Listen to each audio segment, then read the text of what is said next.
The world's greatest spiritual teachers from ancient to modern times have shared the view that the deepest truth of our being is not the property of one particular religion or spiritual tradition, but can be found within the heart of each person.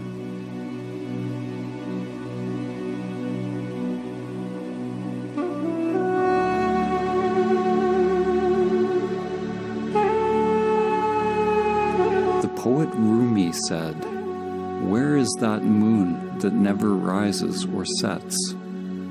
Where is that soul that is neither with nor without us? Don't say it is here or there.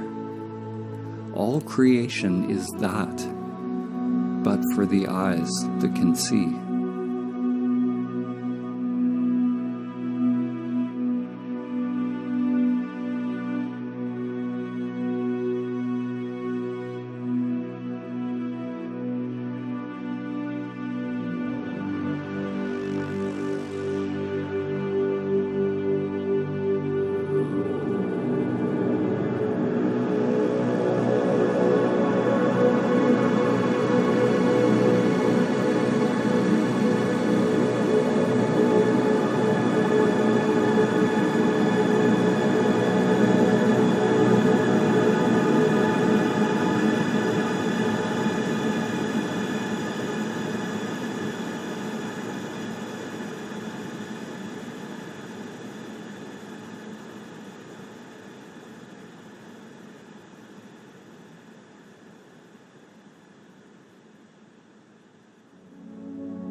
In the story of the Tower of Babel, humanity fragmented into countless languages, beliefs, cultures, and interests.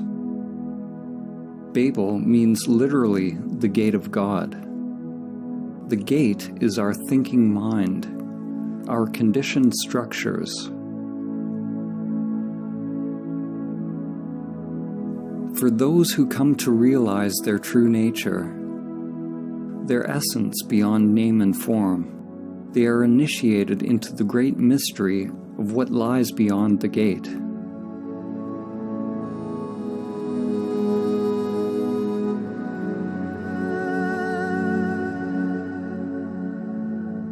An ancient parable, the elephant parable, has been used to describe how various traditions are actually all pointing to one great truth. A group of blind people are each touching a different part of an elephant, getting a certain impression of what an elephant is. The person standing at the elephant's leg describes the elephant as being like a tree. The person at the tail says the elephant is like a rope. The elephant is like a spear, says the one standing at the tusk. If one touches the ear, it seems the elephant is like a fan. The person touching the side is adamant that the elephant is like a wall. The problem is, we touch our piece of the elephant, and we believe our experience is the only truth. We don't acknowledge or appreciate that each person's experience is a different facet of the same animal.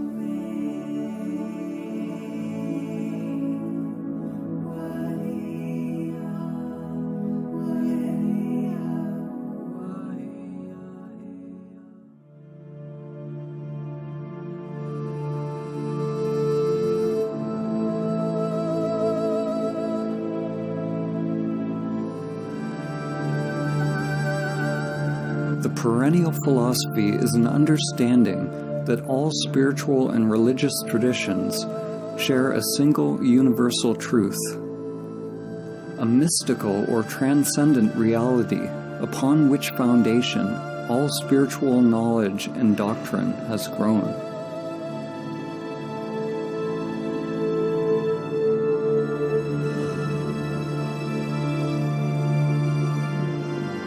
Swami Vivekananda summed up the perennial teaching when he said, "The end of all religions is the realizing of God in the soul. That is the one universal religion." In this film, when we use the word God, it is simply a metaphor for the transcendent, pointing to the great mystery beyond the limited egoic mind. To realize one's true self or immanent self is to realize one's divine nature.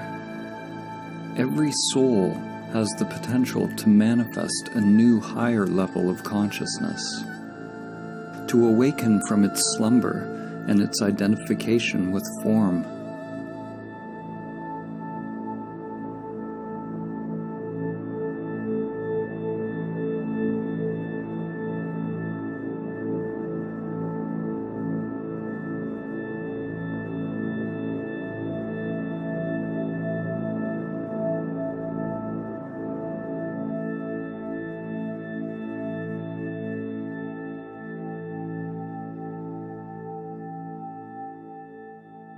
The writer and visionary Aldous Huxley, known for his book Brave New World, also wrote a book which he entitled The Perennial Philosophy, in which he writes about the one teaching that comes back over and over in history, taking the form of the culture in which it is realized. He writes, "The perennial philosophy is expressed most succinctly in the Sanskrit formula, Tat Tvam Asi, that thou art. The Atman, or immanent eternal self, is one with Brahman, the absolute principle of all existence. And the last end of every human being is to discover the fact for himself, to find out who he or she really is."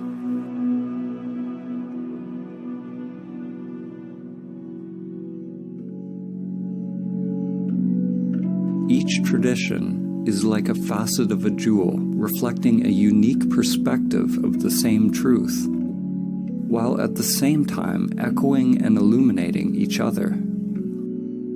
Whatever the language and conceptual framework used, all religions that reflect the perennial teaching have some notion that there is a union with something greater, something beyond us.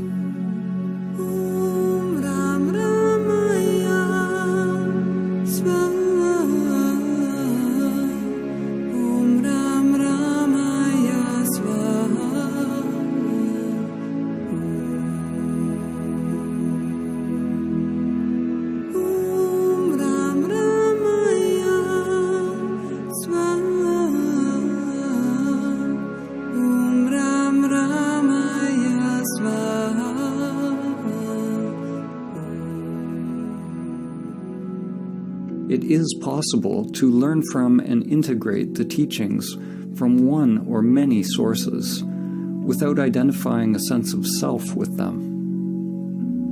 It is said that all true spiritual teachings are simply fingers pointing to the transcendent truth.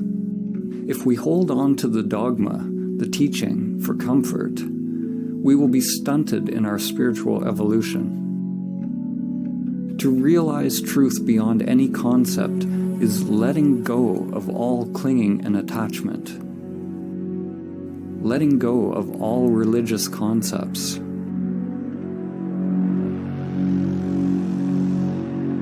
From the ego's perspective, the finger pointing you to Samadhi is pointing straight toward the abyss. St. John of the Cross said, "If one wishes to be sure of the road they tread, one must close their eyes and walk in the dark."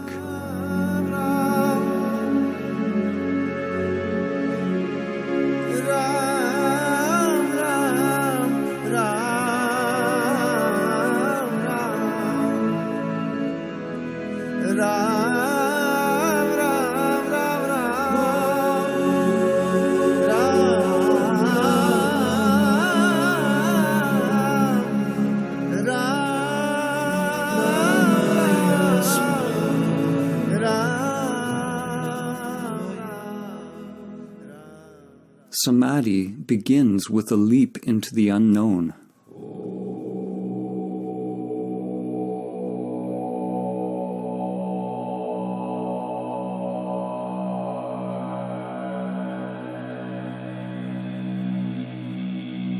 In the ancient traditions, in order to realize Samadhi, it was said that one must ultimately turn consciousness away from all known objects, from all external phenomena, conditioned thoughts and sensations, toward consciousness itself, toward the inner source, the heart or essence of one's being.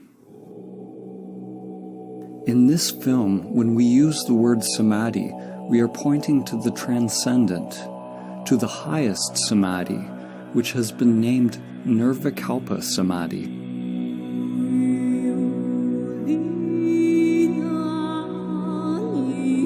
In Nirvikalpa Samadhi, there is a cessation of self-activity, of all seeking and doing. We can only speak about what falls away as we approach it, and what reappears when we return from it. There is neither perception nor non-perception, neither thing nor no thing, neither consciousness nor unconsciousness. It is absolute, unfathomable, and inscrutable to the mind.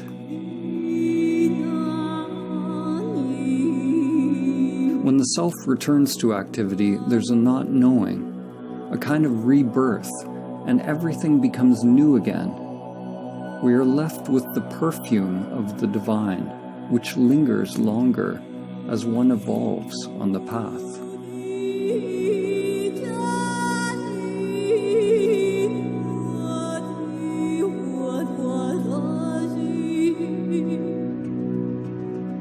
There are numerous types of samadhi described in the ancient traditions, and language has created much confusion over the years. We are choosing to use the word samadhi to point to the transcendent union, but we could have used a word from another tradition just as easily. Samadhi is an ancient Sanskrit term, common to the Vedic, Yogic, and Samkhya traditions of India, and has permeated many other spiritual traditions. Samadhi is the 8th limb of Patanjali's 8 limbs of yoga, and the 8th part of the Buddha's Noble Eightfold Path. The Buddha used the word nirvana, the cessation of vana, or the cessation of self-activity. Patanjali described yoga or samadhi as chitta vritti nirodha, the Sanskrit meaning cessation of the whirlpool or spiral of mind. It is a disentangling of consciousness from the entire matrix or creatrix of mind.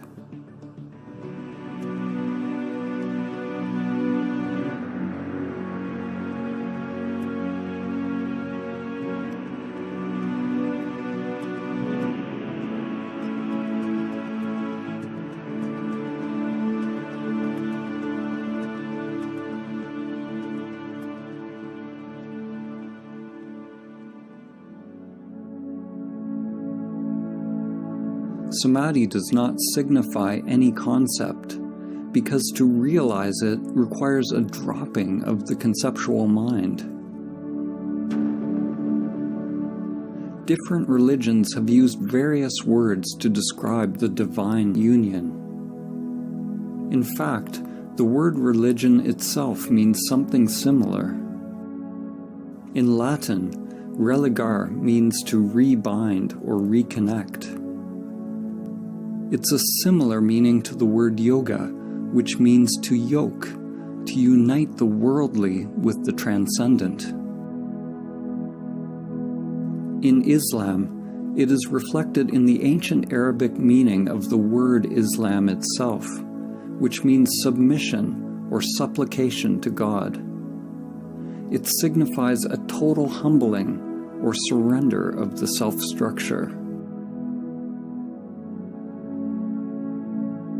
Christian mystics such as Saint Francis of Assisi, Saint Teresa of Avila, and Saint John of the Cross describe a divine union with God, the kingdom of God within. In the Gospel of Thomas, Christ said, "The kingdom is not here or there. Rather, the kingdom of the Father is spread out upon the earth, and men do not see it."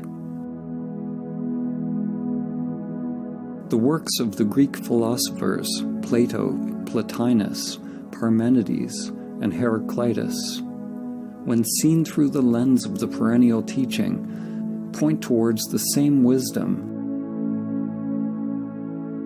Plotinus teaches that the greatest human endeavor is to guide the human soul towards the supreme state of perfection and union with the One.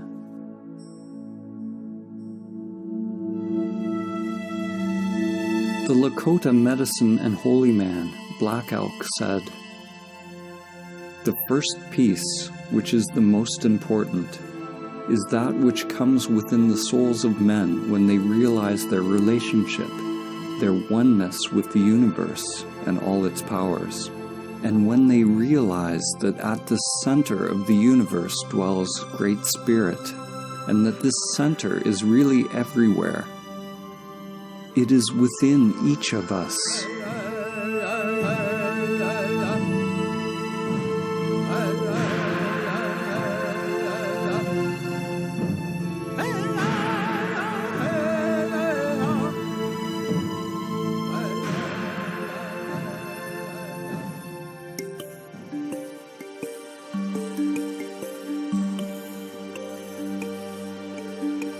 On the path to awakening, unless we are in Samadhi, there are always two polarities, two doorways one can enter, two dimensions, one towards pure consciousness, the other towards the phenomenal world, the upward current toward the Absolute, and the downward current toward Maya and all that is manifested, both seen and unseen.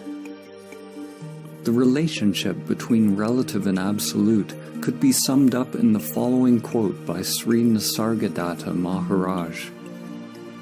"Wisdom is knowing I am nothing. Love is knowing I am everything. And between the two, my life moves." What is born of this union is a new divine consciousness. Something is born out of the marriage or union of these polarities, or the collapse of dualistic identification. Yet what is born is not a thing, and it was never born. Consciousness flowers, creating something new, creating what you could call a perennial trinity. God the Father, the transcendent, unknowable and changeless, is united with the divine feminine, which is everything that changes. This union brings about an alchemical transformation, a kind of death and rebirth. In the Vedic teachings, the divine union is represented by two fundamental forces, Shiva and Shakti. The names and faces of the various gods change throughout history, but their fundamental attributes remain. What is born out of this union is a new divine consciousness, a new way of being in the world. Two polarities, inseparably one, a universal energy that is without center, free of limitation. It is pure love. There is nothing to be gained or lost, because it is utterly empty, but absolutely full.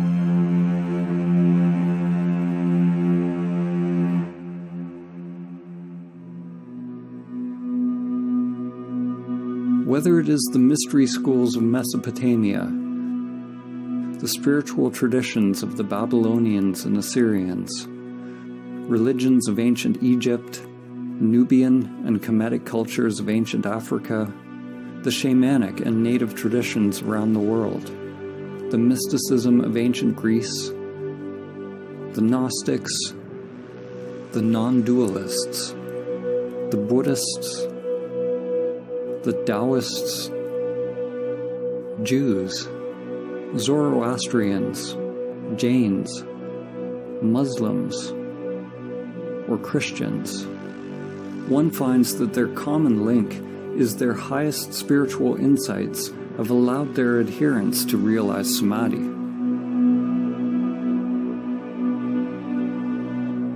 The actual word Samadhi means something like to realize the sameness or oneness in all things. It means union. It is uniting all aspects of yourself. But do not mistake intellectual understanding for the actual realization of Samadhi. It is your stillness, your emptiness, that unites all levels of the spiral of life.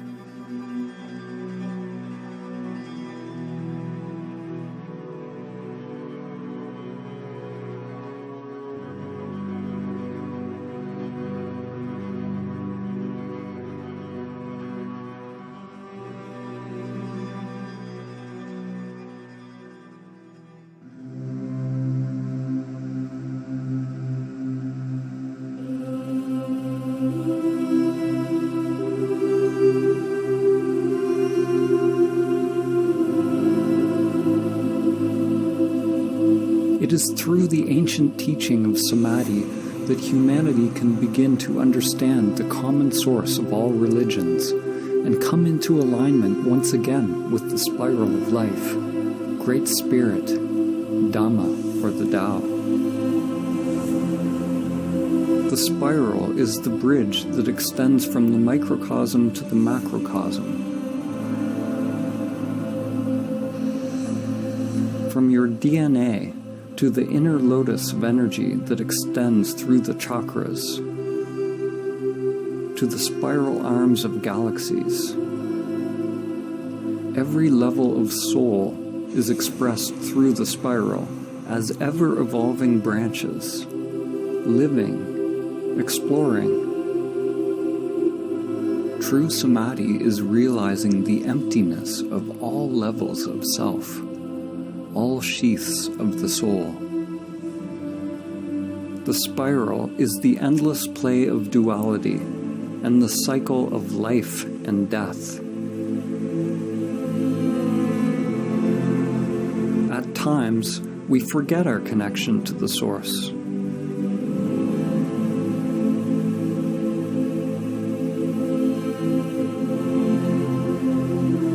The lens we look through is very small, and we identify with being a limited creature creeping upon the earth, only to once again complete the journey back to the source, to the center that is everywhere.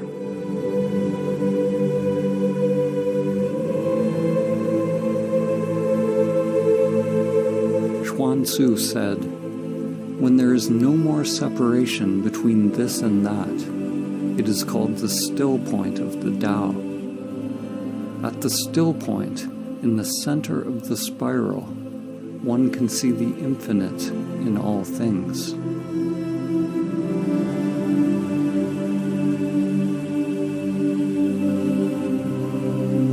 The ancient mantra, Om Mani Padme Hum, has a poetic meaning. One awakens or realizes the jewel within the lotus. Your true nature awakens within the soul, within the world, as the world.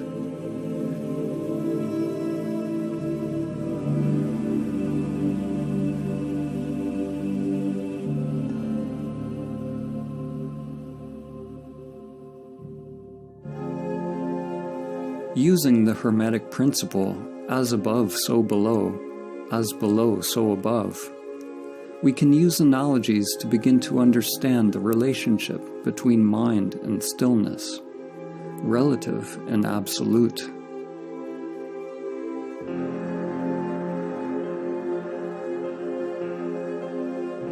A way to begin to grasp the non-conceptual nature of Samadhi is to use the analogy of the black hole. A black hole is traditionally described as a region of space with a massive gravitational field so powerful that no light or matter can escape. New theories postulate that all objects, from the tiniest microscopic particles to macrocosmic formations like galaxies, have a black hole or mysterious singularity at their center. In this analogy, we're going to use this new definition of a black hole as the center that is everywhere.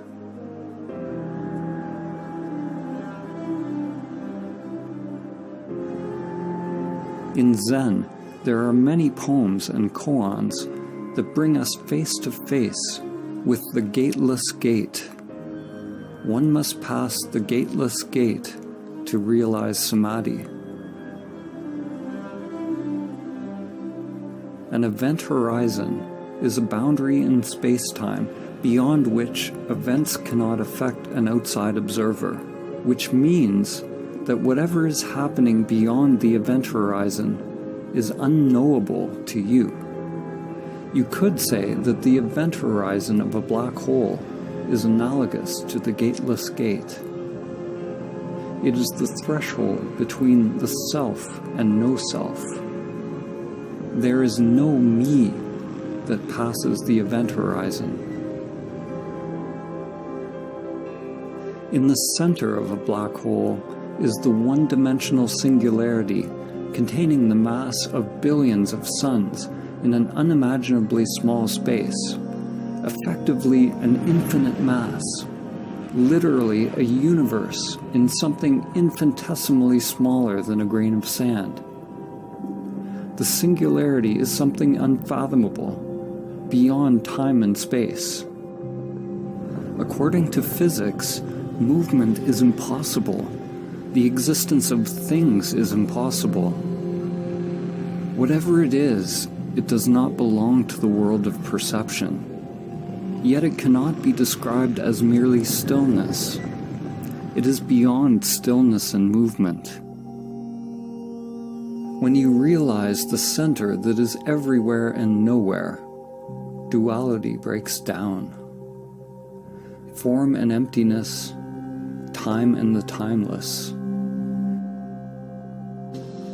One could call it a dynamic stillness or a pregnant emptiness within the center of absolute darkness. The Taoist teacher Lao Tzu said, "Darkness within darkness, the gateway to all understanding."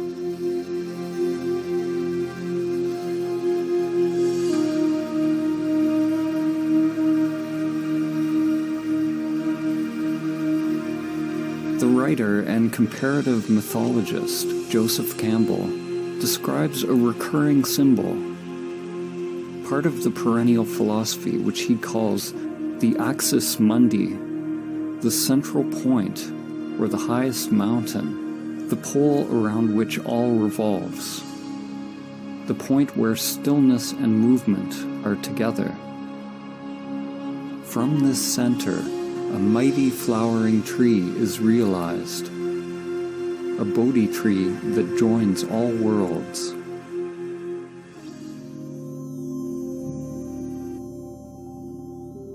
Just as a sun gets sucked into a black hole, when you approach the great reality, your life starts to revolve around it, and you begin to disappear.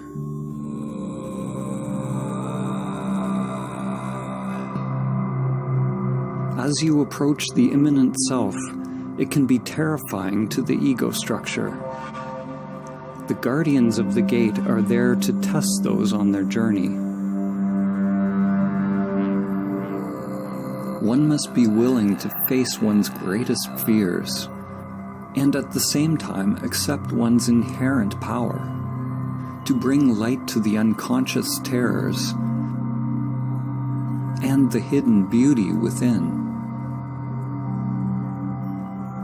If your mind is not moved, if there is no self reacting, then all phenomena produced by the unconscious arises and passes away.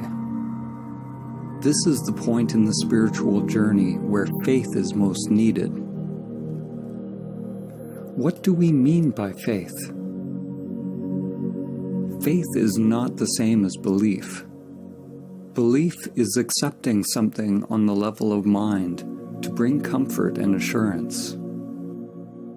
Belief is the mind's way of labeling or controlling experience. Faith is actually the opposite. Faith is staying in the place of complete not knowing, accepting whatever arises from the unconscious. Faith is surrendering to the pull of the singularity, to the dissolving or dismantling of the self in order to pass the gateless gate.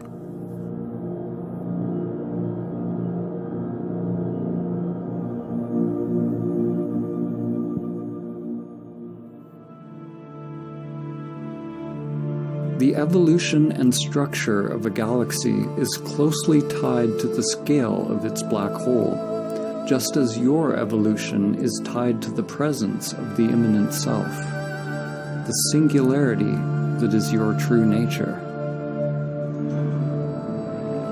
We can't see the black hole, but we can know about it by the way things move around it, by how it interacts with physical reality. In the same way, we cannot see our true nature. The immanent self is not a thing, but we can observe enlightened action. As the Zen master Suzuki said, there are, strictly speaking, no enlightened people. There is only enlightened activity. We can't see it, just as the eye cannot see itself. We can't see it because it is that by which seeing is possible. Like the black hole, Samadhi is not nothingness, and neither is it a thing. It is the collapse of the duality of thing and no thing. There is no gate to enter the great reality, but there are infinite paths. The paths, the dharmas, are like an endless spiral with no beginning and no end. No one can pass the gateless gate. No one's mind has ever figured out how, and none ever will. No one can pass the gateless gate, so be no one.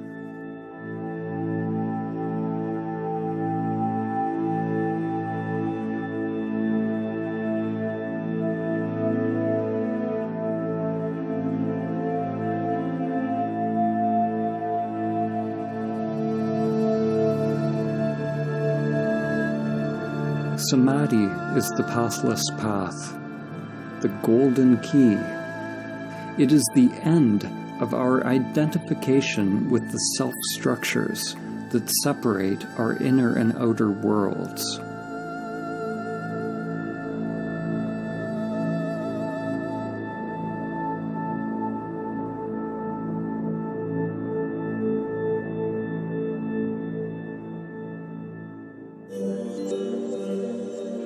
There are many developmental models which describe the layers or levels of the self-structure.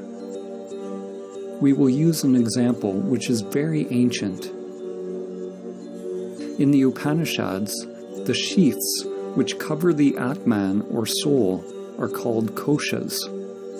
Each kosha is like a mirror, a layer of the self-structure, a veil or level of Maya which distracts us from realizing our true nature if we are identified with it.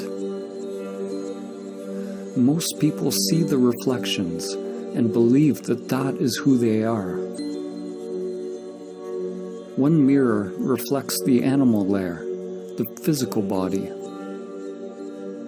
Another mirror reflects your mind, your thoughts, your instincts and perceptions.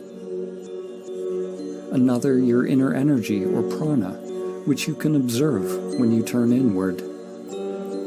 Another mirror reflects on the level of the imaginal, which is the higher mind or wisdom layer. And there are layers of transcendental or non-dual bliss that are experienced as one approaches Samadhi. There are potentially countless mirrors or aspects of self that one can differentiate, and they are constantly changing. Most people have yet to discover the pranic, higher mind, and non-dual bliss layers. They don't even know they exist. These layers are informing your life, but you do not see them. The hidden mirrors actually inform our lives more than the ones that are visible. They are unseen because for most people they are not fully illuminated by consciousness.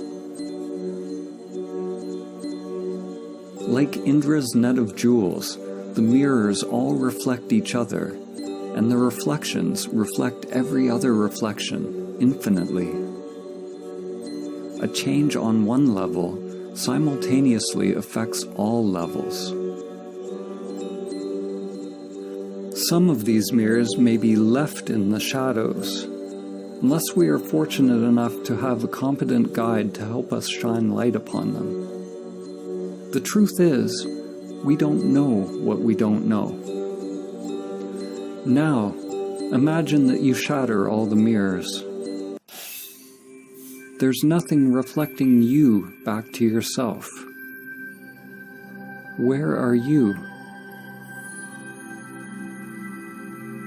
When the mind becomes still, the mirrors cease to reflect. There is no more subject and object.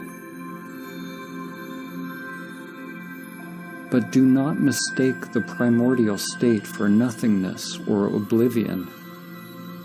The immanent self is not something, but neither is it nothing.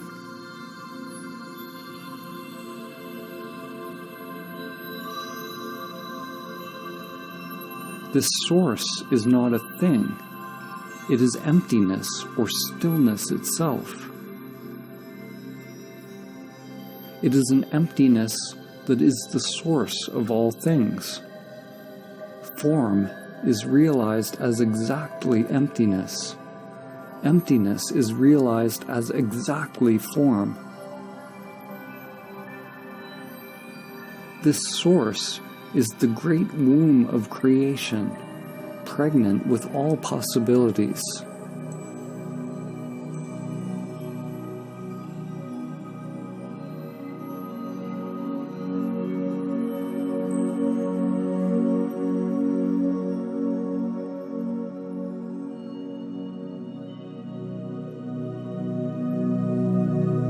Samadhi is the awakening of impersonal consciousness.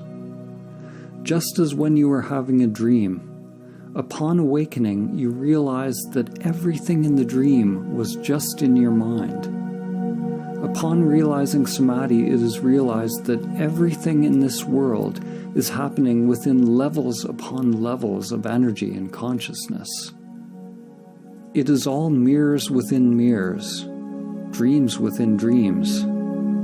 The you that you think you are is both the dream and the dreamer.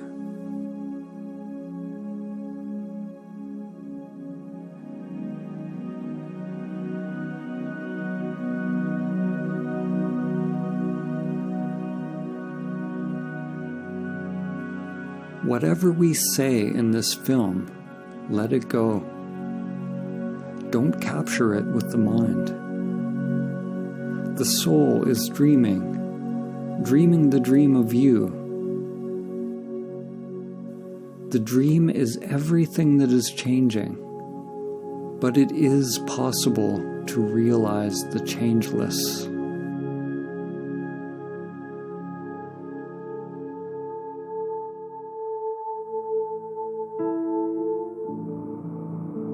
This realization cannot be understood with the limited individual mind.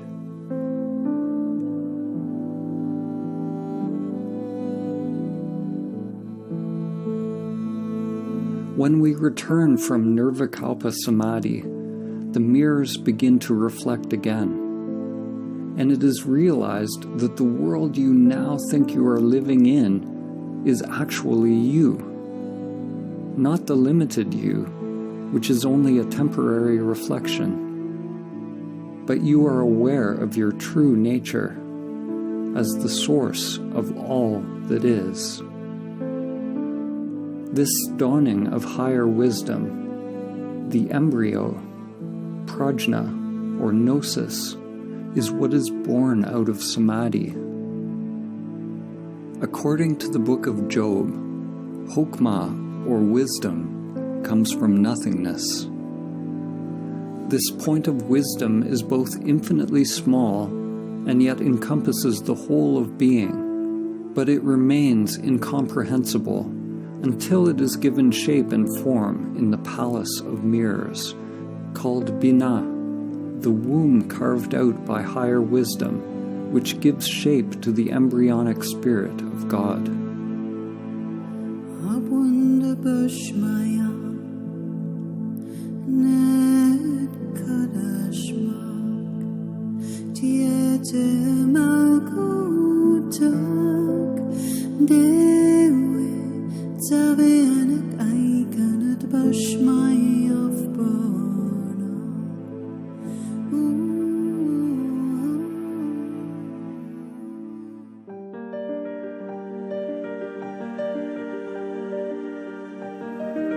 The existence of the mirrors, or the mind's existence, is not a problem.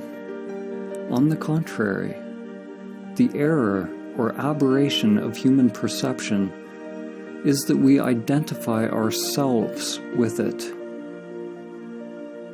This illusion that we are the limited self is Maya.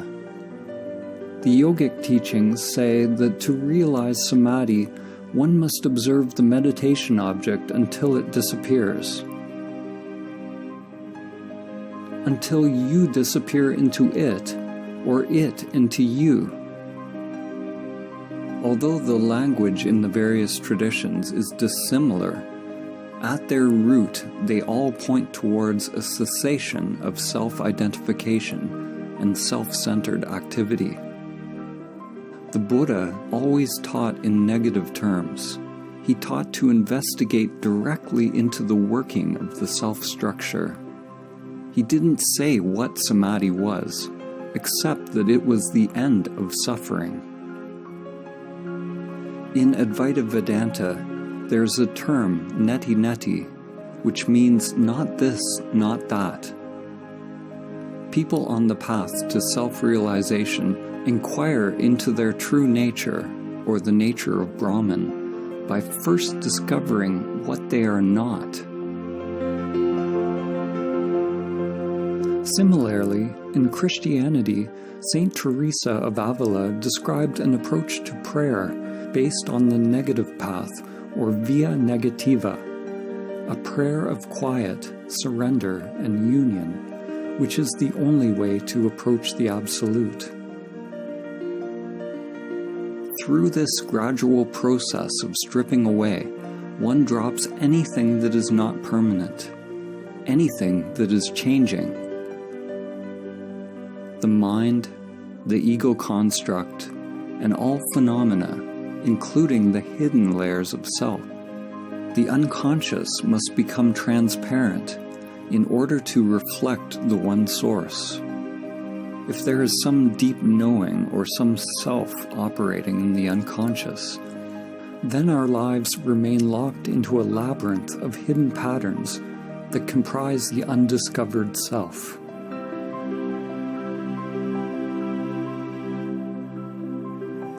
When all layers of self are revealed as empty, then one becomes free from the self, free from all concepts.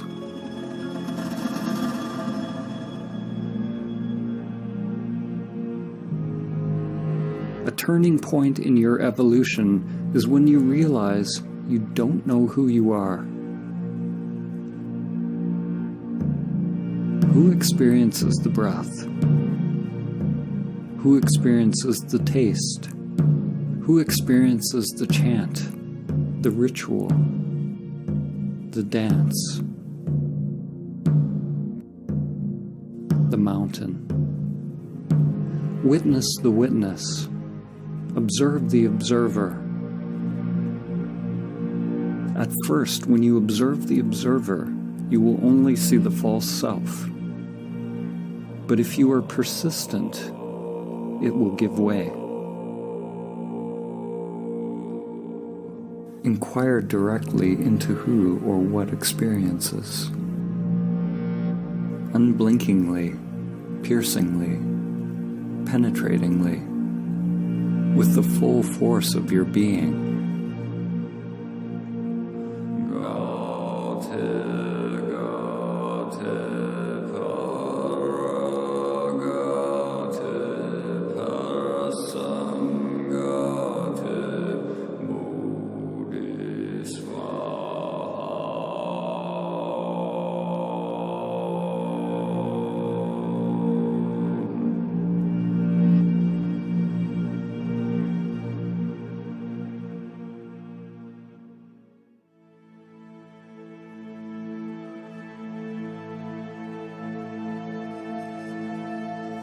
There is no self that awakens.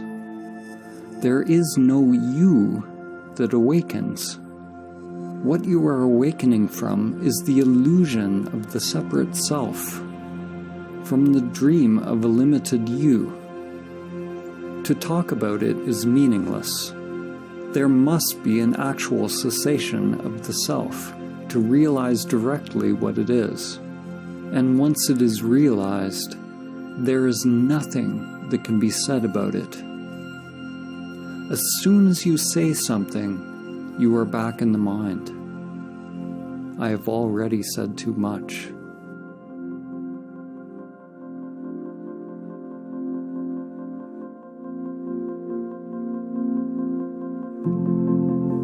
We normally have 3 states of consciousness: waking, dreaming, and deep sleep. Samadhi is sometimes referred to as the 4th state, the ground state of consciousness, a primordial awakeness that can become present continuously and in parallel with the other consciousness states. In Vedanta, this is called Turiya.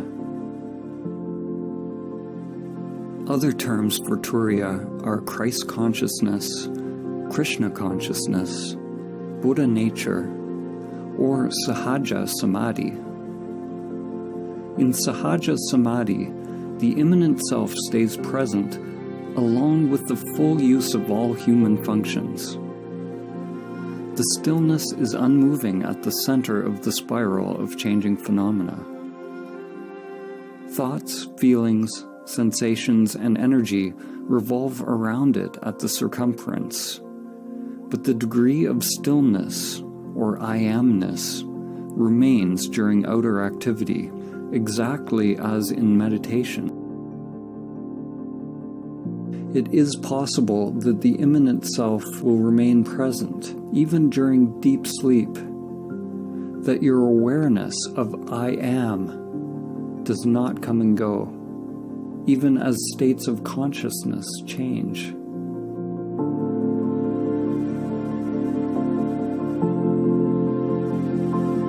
This is yogic sleep.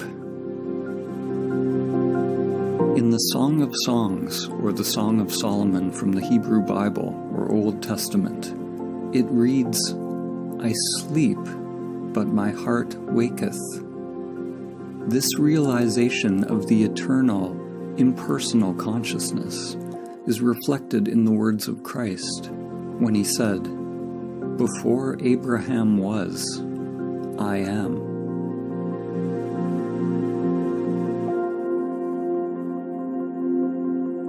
One consciousness that shines through countless faces, countless forms.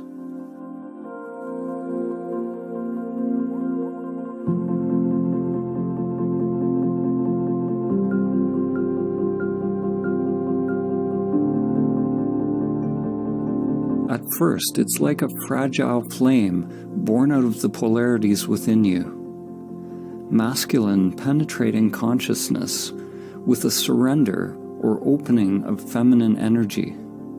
It is delicate and easily lost, and one must take great care to protect it and keep it alive until it is mature.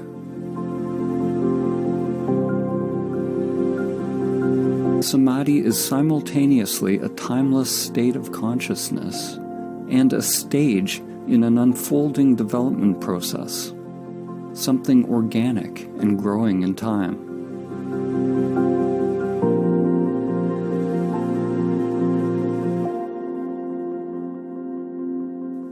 As one spends more and more time in Samadhi, in the now, in the timeless, one takes more and more direction from the heart, the soul or Atman, and less from the conditioned structure.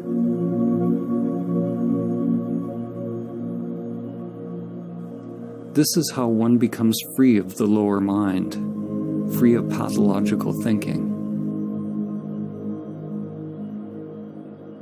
The inner wiring changes. Energy no longer flows unconsciously in the old conditioned structures, which is another way of saying one is no longer identified with the self-structure, with the outer world of form.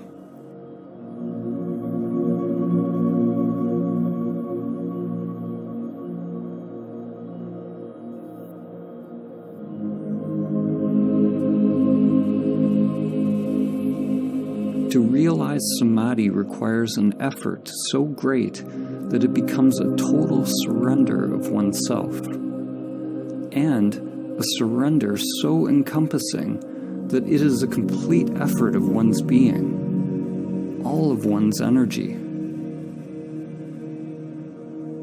It is a balance of effort and surrender, yin and yang, a sort of effortless effort.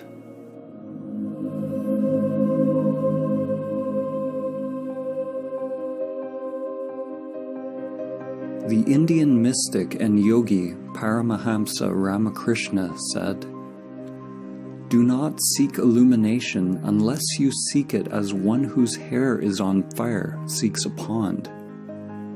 You seek it with your whole being." During one's ego-transcending practice, it takes great courage, vigilance, and perseverance to keep the embryo alive. To not fall back into the patterns of the world. It takes a willingness to go against the current, against the inexorable crush of the matrix and the grinding wheels of samsara. Every breath, every thought, every action must be for realizing the source. Samadhi is not realized by effort, nor is it effortless. Let go of effort and non-effort. It's a duality that only exists in the mind.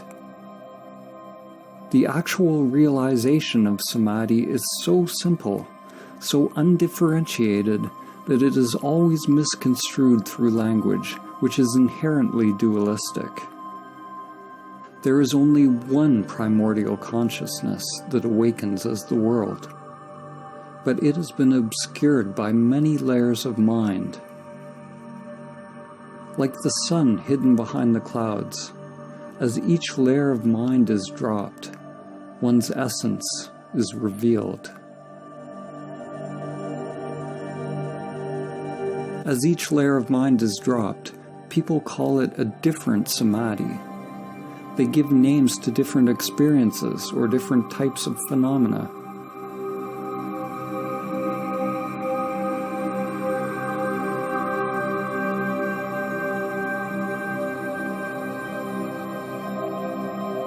But Samadhi is so simple that when you are told what it is and how to realize it, your mind will always miss it. Actually, Samadhi is not simple or difficult. It is only the mind that makes it so. When there is no mind, there is no problem, because the mind is what needs to stop before it is realized. It is not a happening at all.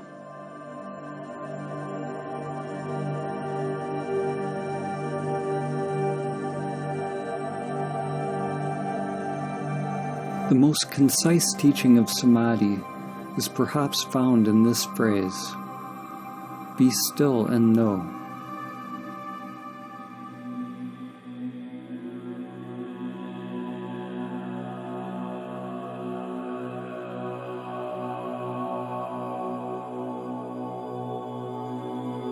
How can we use words and images to convey stillness?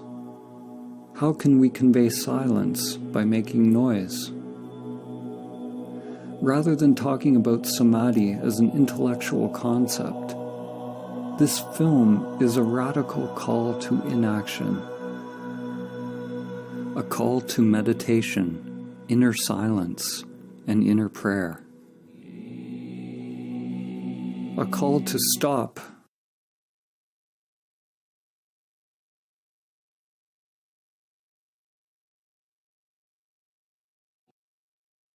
Stop everything that is driven by the pathological, egoic mind.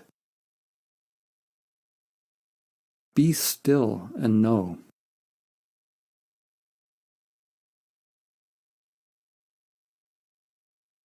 No one can tell you what will emerge from the stillness. It is a call to act from the spiritual heart.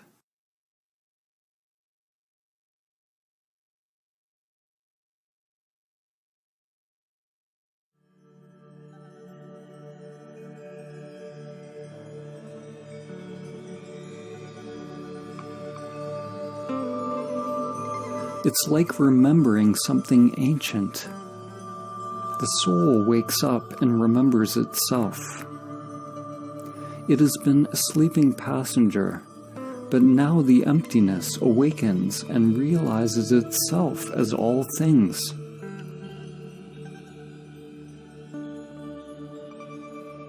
You can't imagine what Samadhi is with the limited egoic mind, just as you can't describe to a blind person what color is.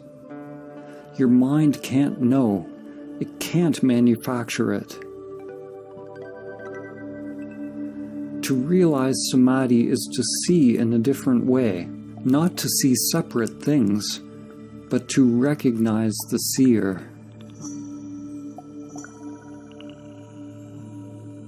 Saint Francis of Assisi said, "What you are looking for is what is looking." Once you have seen the moon, you can recognize it in every reflection. The true self has always been there. It is in everything, but you have not realized its presence.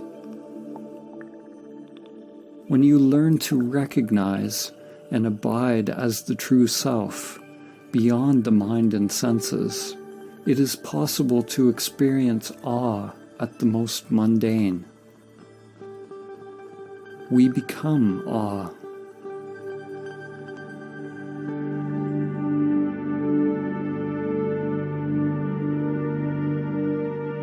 Do not try to be free of desires, because wanting to be free of desires is a desire.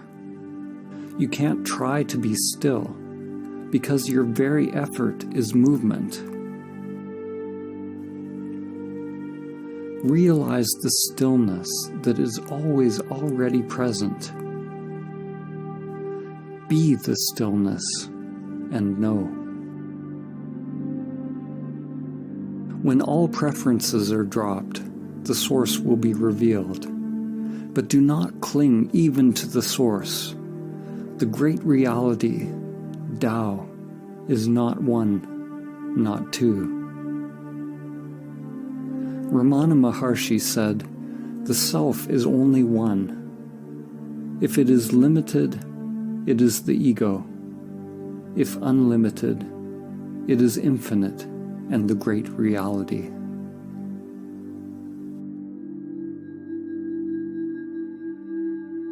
If you believe what is being said, you've missed it. If you disbelieve, you've also missed it. Belief and disbelief operate on the level of mind. They require a knowing.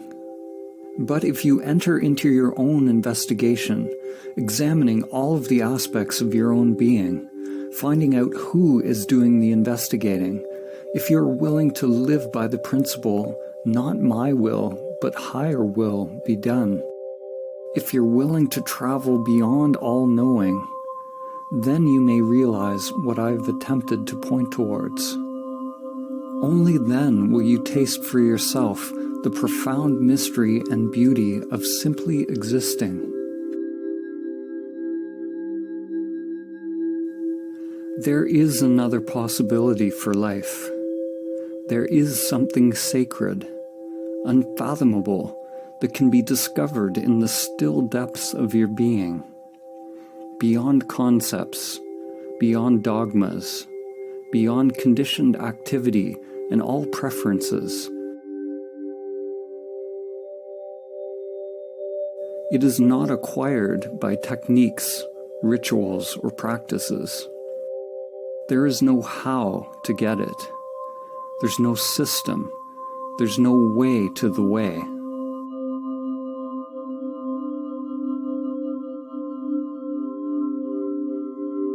As they say in Zen, it is discovering your original face before you were born. It is not about adding more to yourself. It is becoming a light unto oneself, a light that dispels the illusion of the self. Life will always remain unfulfilled, and the heart will always remain restless, until it comes to rest in that mystery beyond name and form.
Thank you.